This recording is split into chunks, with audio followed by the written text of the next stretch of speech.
Assalamualaikum warahmatullahi wabarakatuh. Pertemuan ketiga ini kita akan membahas tentang morfologi setelah minggu kemarin kita membahas tentang eja. Oke, ya. Saya akan langsung share untuk materinya.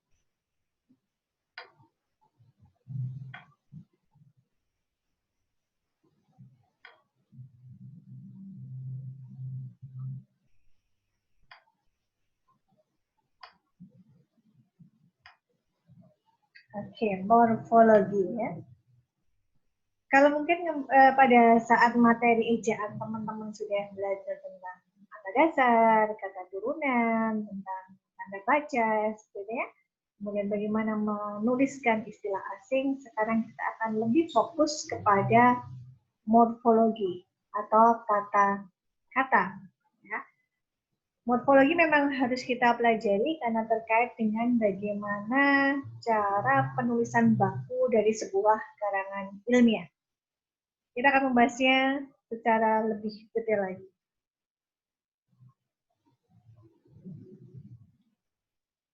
Oke. Kata morfologi sendiri terdiri dari kata morf dan logos. Ya, terdiri dari kata morf dan logos. Apa itu morf? Morf artinya bentuk, logos artinya ilmu. Sehingga ketika kita terjemahkan, morfologi artinya adalah ilmu mengenai bentuk. Kalau kita hubungkan dengan tata bahasaan, maka morfologi adalah bagaimana sebuah ilmu itu menganalisa bagaimana membentuk kata dengan benar.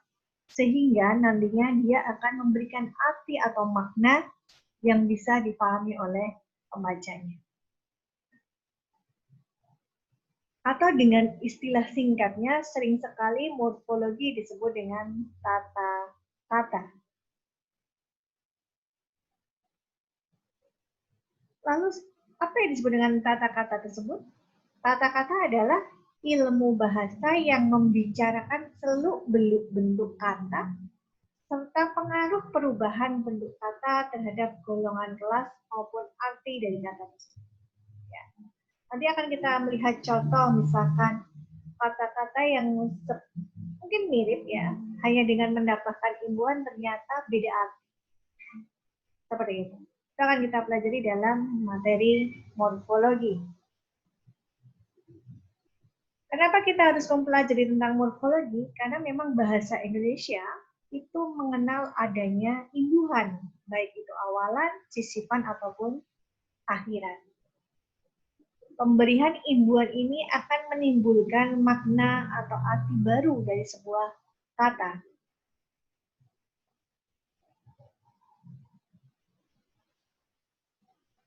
Secara detail, apa yang disebut dengan morfologi?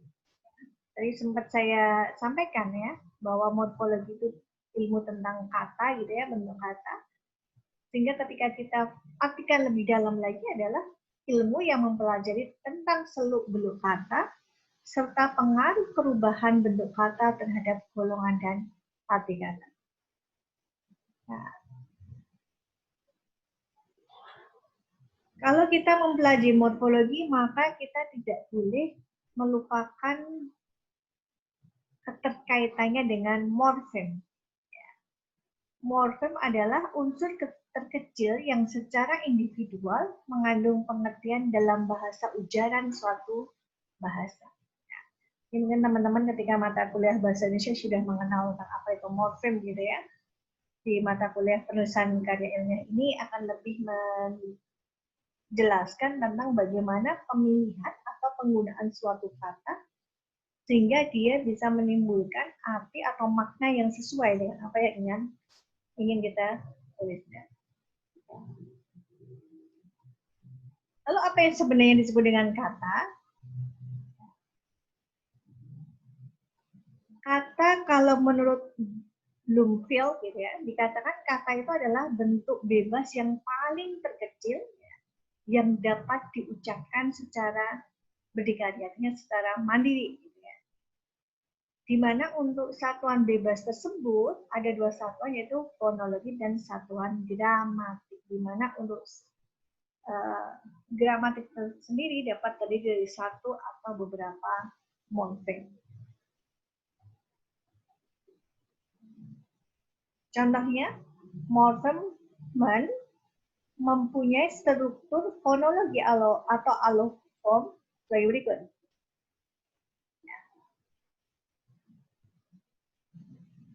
Morfem men itu memiliki struktur fonologi atau allomorf, itu misalkan mau yang pertama mem, itu contoh katanya adalah bisa membuat, bisa membeli, seperti itu ya.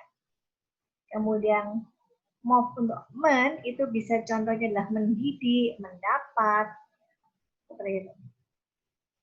Dan sebagainya. Ini contoh-contoh penggunaan morfem men ya, dengan berbagai macam fonologinya.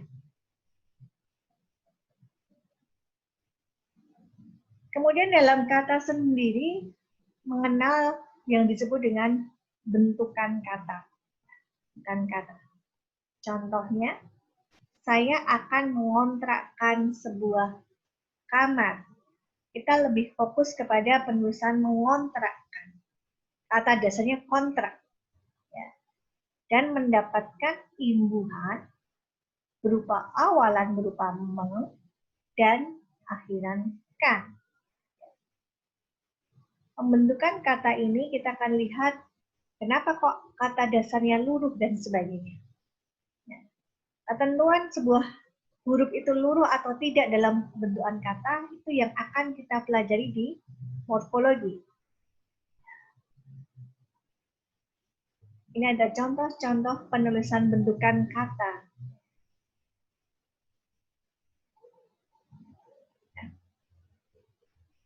Apa hubungannya tadi dengan morfologi dengan kata dasar tadi ya?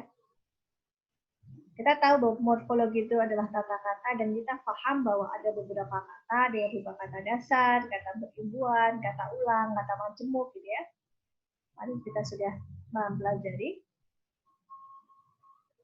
Kalau kita lihat bagian di layar, kata-kata sendiri disebut dengan morfem terikat dan sedangkan kata dasar, kata berimbuhan, kata ulang, dan kata majemuk itu termasuk morfem bebas. Sehingga kalau kita simpulkan bahwa sebuah kata dasar ditambah dengan imbuhan, baik itu awalan, sisipan, atau akhiran, itu bisa memperkaya kosa kata di bahasa Indonesia. Contoh, kata dasarnya ajar.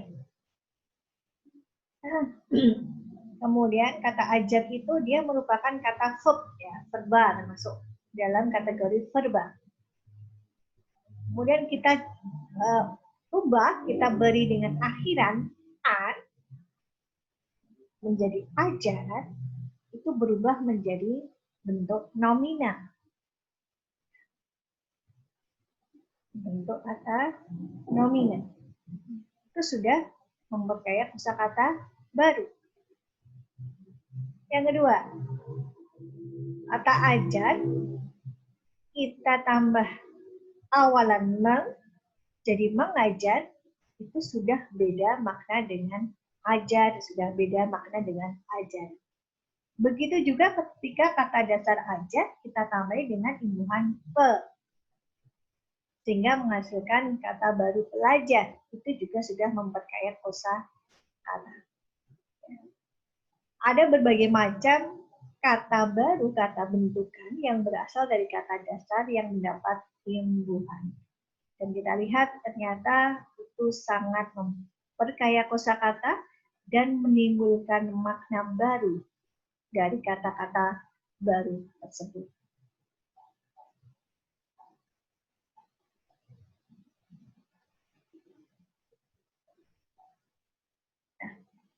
Dalam bahasa Indonesia, berbeda bentuk akan berbeda makna. Contohnya, ada beberapa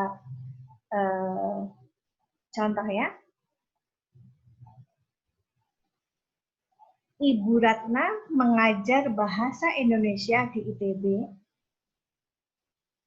Ini maknanya adalah Ibu Ratna, seorang dosen yang memang dia mata kuliah yang diambil adalah bahasa Indonesia. Yang kedua, pekerjaan Ibu Ratna mengajar. Ini lebih menjelaskan bahwa profesi Ibu Ratna adalah dosen atau guru, seperti itu. Yang ketiga, Ibu Ratna mengajarkan bahasa Indonesia kepada mahasiswa ITB. Ini lebih fokus kepada mata kuliah atau mata pelajaran yang diajarkan oleh Ibu Ratna, yaitu bahasa Indonesia. Yang keempat, Ibu Ratna mengajar mahasiswa ITB. Dari keempat bentuk kalimat ini, itu sudah menunjukkan perbedaan makna, meskipun sama-sama kata dasarnya adalah ajar, dengan berbagai macam imbuhan.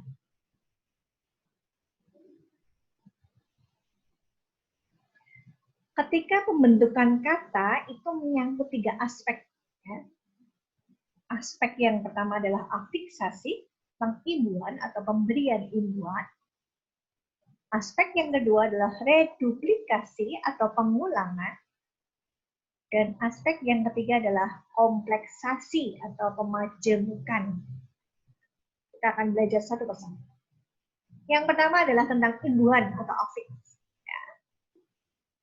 Kita tahu imbuhan itu ada 3, ada awalan, ya, atau yang disebut dengan prefix, ya, ada be atau ber, pe atau per, me, di, te, dan sebagainya. Ada imbuhan yang kedua yang disebut dengan sisipan atau inti. Ya, contohnya el, er, in, seperti itu. Imbuhan yang ketiga adalah akhirat, atau yang biasa disebut dengan sufiks. Contohnya adalah kan, di, an. Tetapi ada juga imbuhan yang sifatnya adalah gabungan, ya, atau yang disebut dengan konflik. Misalkan ada berkan, beri, peran, ya, peri, dan sebagainya. Ya. Banyak sekali konflik yang sering kita dapatkan dalam kata-kata dalam bahasa Indonesia.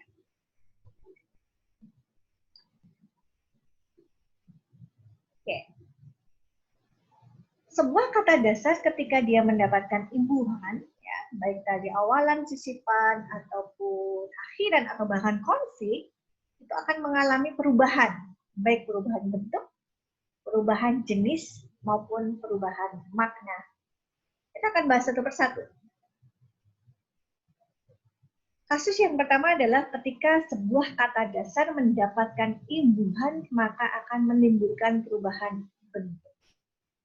Contohnya, duduk. Duduk itu adalah kata kerja, ya.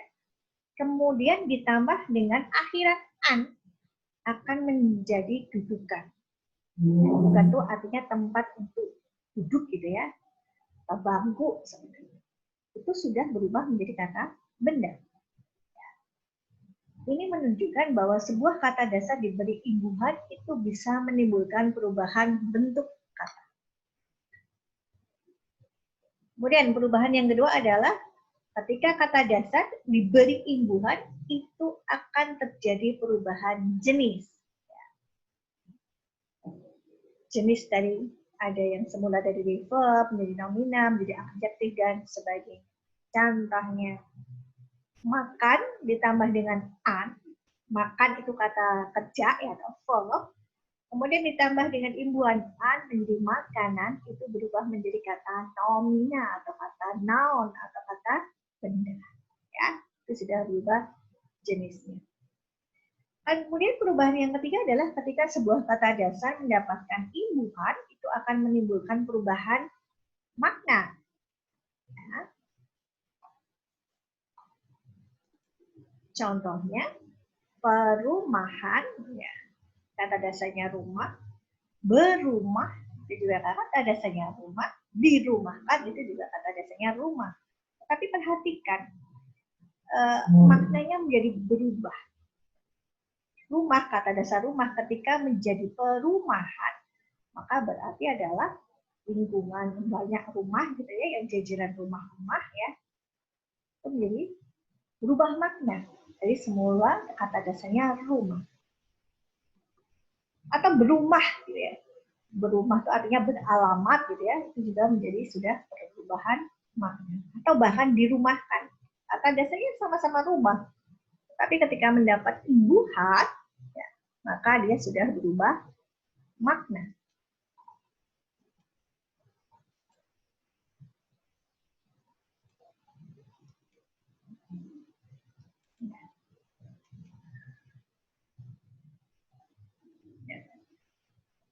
Contoh berikutnya adalah ketika kita menggunakan imbuhan ya, dengan menambahkan kata dasar tertentu ternyata menjadi perubahan jenis ataupun makna. Misalkan imbuhan ke an dari kata besar gitu ya, besar itu kata sifat, kemudian menjadi kebesaran gitu ya, juga tetap menjadi kata sifat bentuknya adjektiva gitu ya, tinggi menjadi ketinggian gitu. Kemudian kalau yang berupa menjadi bentuknya tetap nominal, dari manusia menjadi kemanusiaan, miskin menjadi kemiskinan, seperti itu ya. Itu adalah beberapa perubahan kata dasar dengan ditambahi imbuhan akan bisa menimbulkan perubahan bentuk, jenis, dan makna. Kemudian, sebenarnya bagaimana pembentukan kata gitu ya? Ternyata ada rumusnya untuk pembentukan kata tersebut. Ya. Rumus pembentukan kata yang harus kita perhatikan pertama kali adalah cari bentuk dasarnya atau cari kata dasar dari kata tersebut ya. Terutama untuk kata-kata yang berimbuhan. Kemudian cari bentuk ketikatnya yang mengimbuinya. Artinya dengan kata lain kalian harus tahu sebenarnya imbuhan apa yang dipakai. Ya. Contohnya, kita menemukan sebuah kata namanya kontrak atau kata dasarnya itu adalah kontrak. Kontrakan gitu ya. Kita menemukan sebuah kata kontrakan contohnya. Maka langkah pertama adalah kita harus mencari dulu kata dasarnya. Kata dasarnya apa? Oh, kata dasarnya adalah kontrak. Baru kita mencari bentuk terikatnya, imbuhannya apa? Oh, ternyata imbuhannya adalah kan. Seperti itu.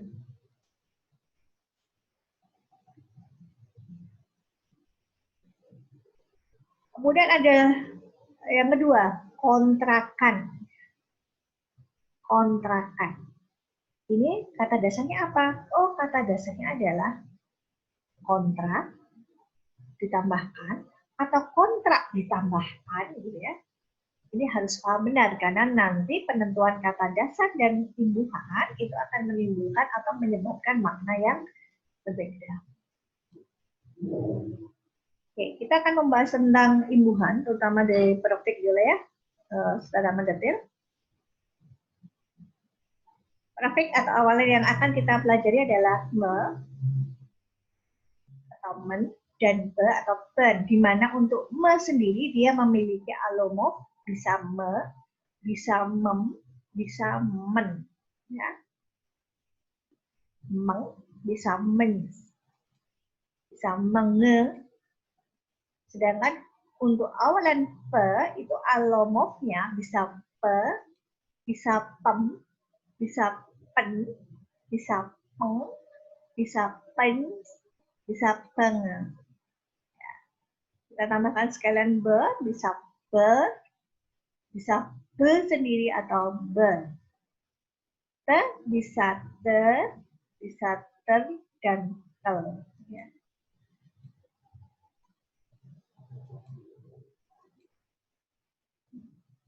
Alomorf atau varian yang akan muncul itu sangat bergantung pada kata dasar yang dilengkapi atau digabung ya.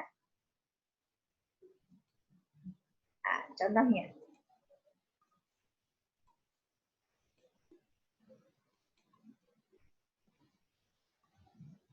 Nah,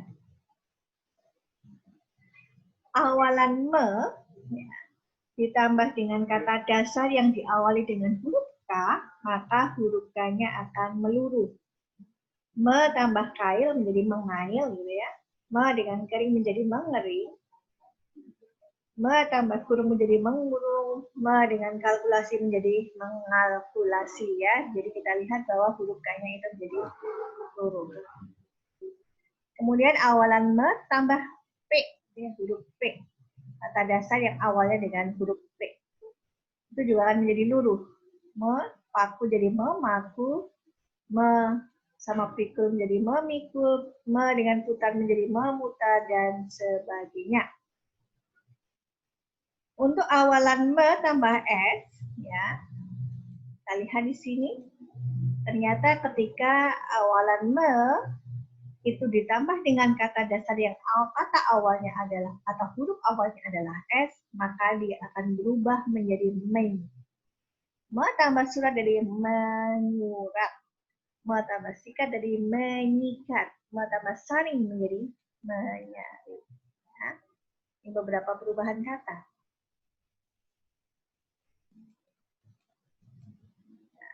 Sekarang kita lihat.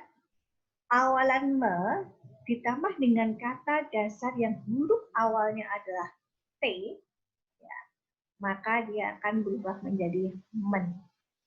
Me tambah tarik jadi menarik. Me tambah tikam jadi menikam. Me tambah telepon menjadi menelepon. Ya. Kemudian bagaimana sebuah awalan me ditambah dengan kata dasar yang dimulai dengan huruf vokal. Misalkan me tambah ambil jadi mengambil. Ya. Me tambah iris jadi mengiris. Me tambah ubah menjadi mengubah. Jadi awalan me alomorf akan menjadi mang. Ya, seperti itu. Jadi kesimpulannya bagaimana? Kesimpulannya fonem K, P, T, S akan luluh jika digabungkan dengan imbuhan me atau p. Kemudian simpulan yang kedua, prefix menge dan sange itu akan muncul bila bergabung dengan kata dasar bersuku satu. Bor jadi mengebor, pengeboran, ya, jadi cat dari jadi mengecat, jadi pengecatan, gitu ya. Pel jadi mengepel atau pengepelan dan sebagainya. Jadi ketika me itu bertemu dengan sebuah kata yang dia hanya memiliki suku katanya hanya satu, maka dia berubah menjadi menge atau penge.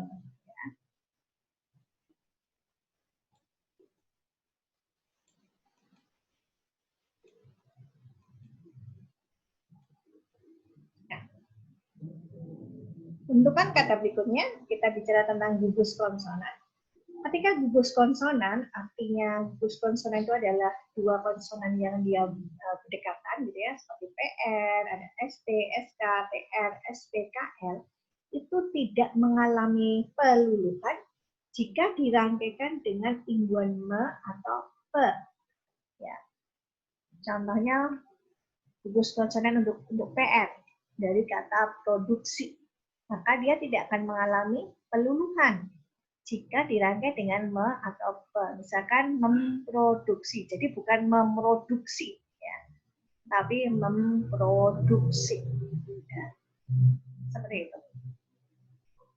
Stabil, jadi menstabilkan, ya, seperti itu. Skema, menskemakan, dan sebagainya.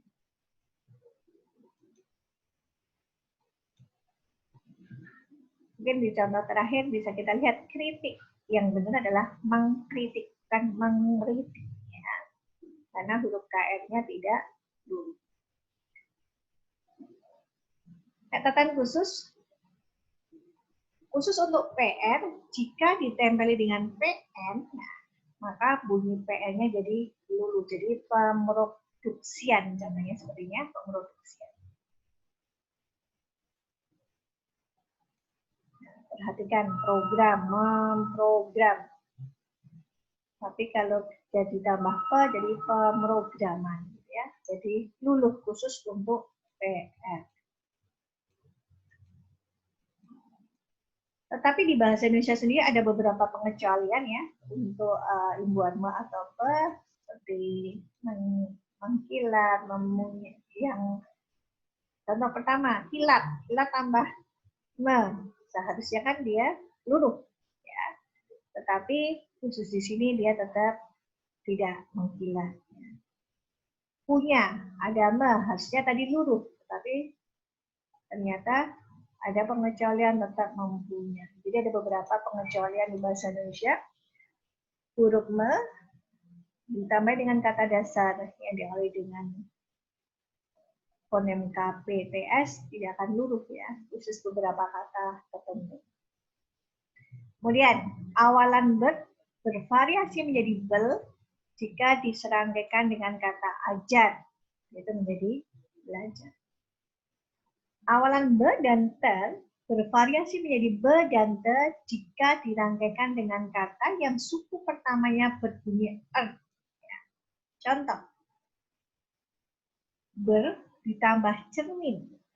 Karena suku kata pertama cermin adalah sel, gitu ya, ada er, maka berubah menjadi be, becermin. Bertambah serta menjadi beserta. Ber mendapat ternak, ditambah dengan ternak, maka yang benar adalah beternak, ya, bukan berternak, ya, beternak. Bertambah kerja menjadi bekerja. Ya, ada beberapa contoh dari penggunaan imbuhan ber. Oke, kita akan lanjut sekarang. Kita bicara tentang pohon kata.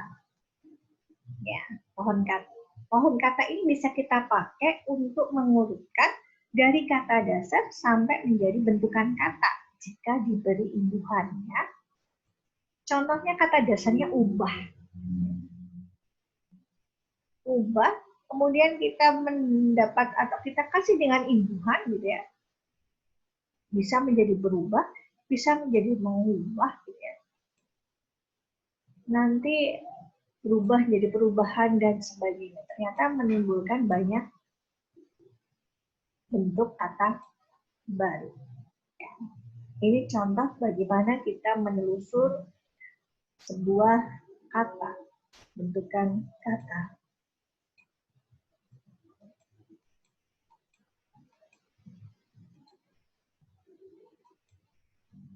Ya, kita lihat bagaimana sebuah kata dasar dengan pemilihan awalan itu juga bisa menimbulkan makna yang berbeda.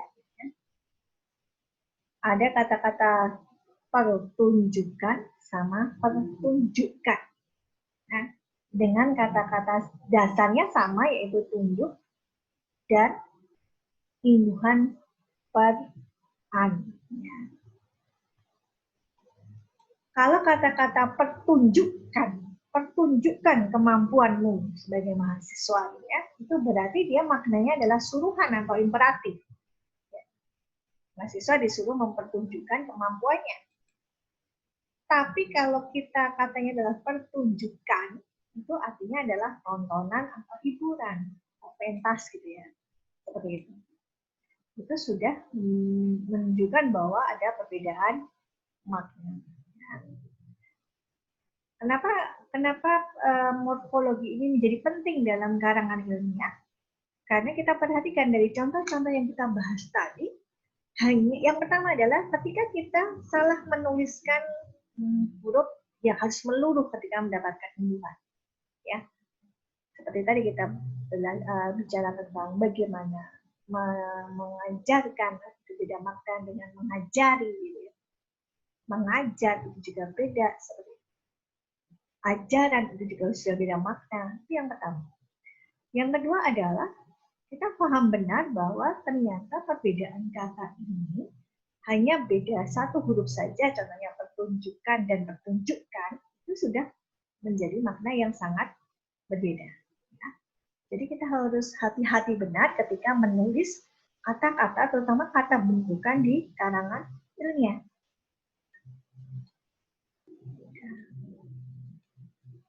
Contoh lain, tumpukan. Kata dasarnya tumpuk sama. Kata dasarnya bisa tumpuk, bisa tumpu. Ya. tumpuk, yang pertama, kata dasar tumpuk ditambah dengan an. Hasilnya adalah maknanya hasil menumpuk. Tapi kalau kata dasarnya tumpu tambahkan, tumpukan, ya, maka maknanya adalah pusatkan. Ya. Padahal kalau kita lihat penulisannya sama, tumpukan dan tumpukan. Contoh yang pertama nih, misalkan maknanya hasil menumpuk. Tumpukan buku di pojok kamarmu sangat berantakan. Itu menunjukkan bahwa banyak buku-buku yang menumpuk. Gitu ya. Tapi kalau kalimatnya gini, tumpukan apa ya? Tumpukan kaki mejamu di atas batu bata. Itu berarti kita diminta untuk memusatkan kaki meja itu di atas batu bata. Sangat beda makna ya, walaupun secara penulisan sama.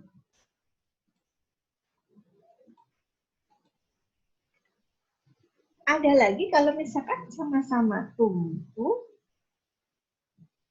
kemudian sifatnya perintah, tumpukan. Itu sudah menjadi beda makna. Kemudian ada beberapa macam ya, ada beberapa macam contoh perubahan kata, bentuk kata yang ternyata memang beda makna. Masukkan dibandingkan dengan masukkan. Masukkan artinya input, kalau masukkan itu sifatnya adalah imperatif atau perintah. Kemudian yang kedua, balikan. Itu feedback artinya ya. Tapi beda dengan makna balikan. Mengaji menjadi dengan mengkaji itu juga sudah beda makna. Nah, jadi memang beberapa bentukan kata ternyata memang bisa menimbulkan perubahan atau beda makna. Kita akan belajar lagi. Pean ditambah sebuah kata yang ada unsur isasi, misalkan organisasi, gitu ya. Maka penulisannya adalah pengorganisasian, bukan pengorganisiran. Ya. Netral, menjadi penetralan, bukan penetralisir, dan sebagainya. Tadi kita bicara tentang awalan. Sudah cukup banyak untuk awalannya, ada berbagai macam awalan yang bisa kita pakai ya. Sekarang kita akan fokus kepada infix atau sisipan. Ada berbagai macam untuk sisipan. Ada ya, ada terlanjur, ya, telentang, telungkup, ada ada gemetar, ada gerigi, terentang, dan sebagainya. Ya. Kemudian kita akan bicara tentang konflik atau gabungan. Ya. Ada beberapa konflik yang sepertinya baku gitu ya. Dia memiliki pasangan tetap gitu. Seperti mekan, dikan, kean, ya, pean, peran atau pekan. Ya, ini beberapa konflik yang kita sering temui di penulisan-penulisan kata. Kemudian kita akan bicara tentang reduplikasi ya. Tadi kita tahu bahwa kan ada afiksasi, ada reduplikasi gitu ya, dan ada pemajumukan gitu ya. Kita akan bicara yang kedua adalah reduplikasi, kata ulang.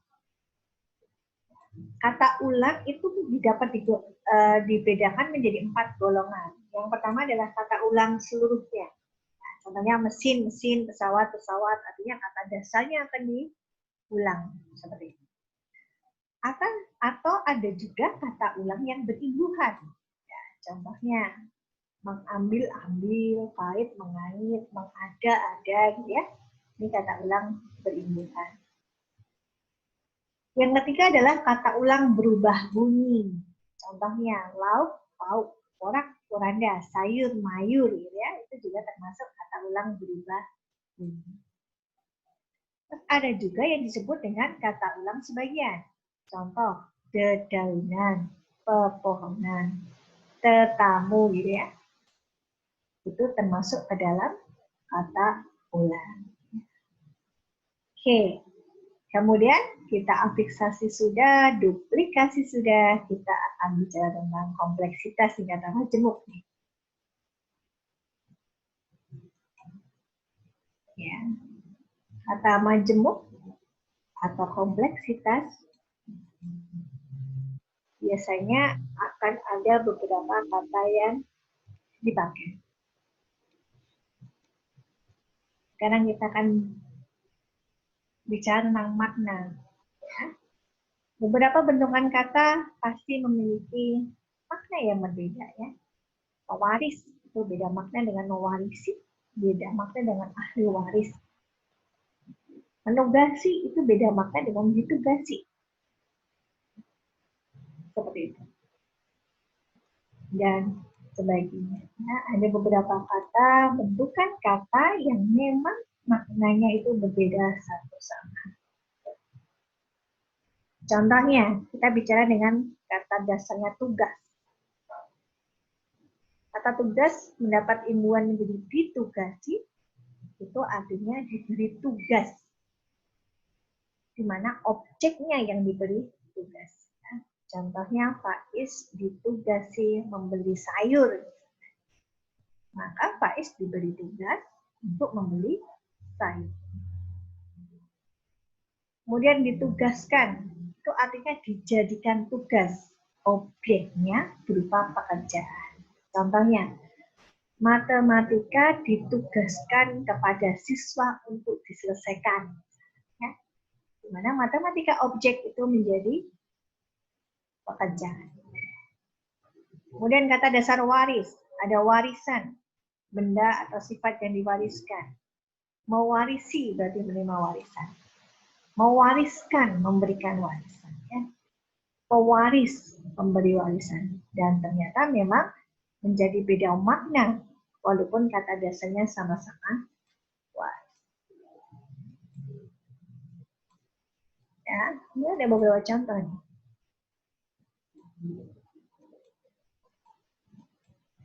Ini ada beberapa contoh penggunaan bentukan kata yang dia berasal dari kata dasar waris. Ya. Kalau kita lihat pohon, katanya seperti ini. Kerja, pekerja, mempekerjakan. Ya. Artinya menjadikan pekerja. Bekerja, mempekerjakan, itu artinya menyuruh bekerja. Henti, berhenti, memberhentikan. Jadi menyuruh berhenti, artinya memecat gitu ya. Hentikan, menghentikan, artinya menyetop, mengakhiri. Satu, bersatu, persatuan, ya, artinya berarti ikatan gitu ya, persatuan. Satu, kesatuan, artinya keadaan yang telah menjadi satu. Dan berbagai macam contoh dari bentukan kata yang dia memiliki makna yang berbeda. Ya, ada sudah ada beberapa contoh nih. Ajar, mengajar, belajar, pembelajaran, gitu ya. Pembelajaran, membelajarkan, ya, sudah contoh. Paham, keterpahaman, keterbacaan, gitu ya. Nah, begitu juga pada huruf-huruf yang dapat imbuhan ber. Bersaudara artinya mempunyai, berbaju artinya memakai, gitu ya. Bersedih artinya sifatnya sedang sedih atau dalam kondisi yang sedang sedih. Beruntung, memperoleh keberuntungan dan sebagainya. Contoh-contoh ini menunjukkan bahwa memang walaupun kata dasar itu sama, tetapi ketika mendapat imbuhan itu bisa menimbulkan kosakata baru yang maknanya juga berbeda.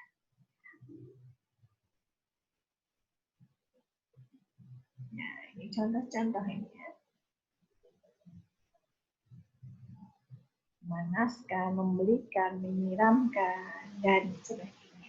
Oke, itu dari contoh-contoh dari proses untuk membentukkan kata, baik melalui afiksasi, reduplikasi, maupun kompleksitas atau kata-kata.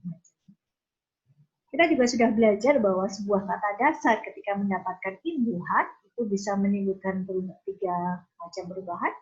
Ada perubahan bentuk, perubahan jenis, dan perubahan. Ya. Kita juga tadi menganalisa atau mempelajari bahwa morfem gitu ya. Morfem itu ada atau memiliki beberapa alomorf tergantung dari kata dasar yang mengikuti. Ada yang kata dasarnya huruf gitu ya. Ada kata dasar ketika ditambah sebuah imbuhan, misalkan menjadi meng, menjadi peng, dan sebagainya. Sekarang sebagai latihan di rumah, ada beberapa kata-kata di bawah, kemudian cobalah analisis kata-kata di sini. Morfem apa saja yang membentuk kata-kata di bawah ini. Ingat, ketika kita bicara tentang bentukan kata, maka langkah awal adalah kita harus mencari kata dasar. Sedangkan langkah kedua adalah kita mencari bentuk imbuhan. Itu tugas yang pertama.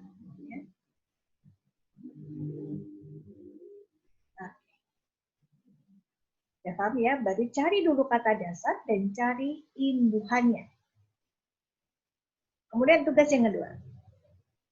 Kalian tadi sudah belajar tentang morfem yang menjadi huruf, ya. Maka sekarang carilah mana yang benar. Antara mensejajarkan atau menyejajarkan. Antara mencolok dengan menyolok. Antara menyucikan, mensucikan, atau mencucikan. Antara menertibkan atau mentertibkan. Antara menerjemahkan dan menterjemahkan. Ya, ingat tadi ada beberapa fonem yang menjadi huruf ketika bertemu dengan me atau be.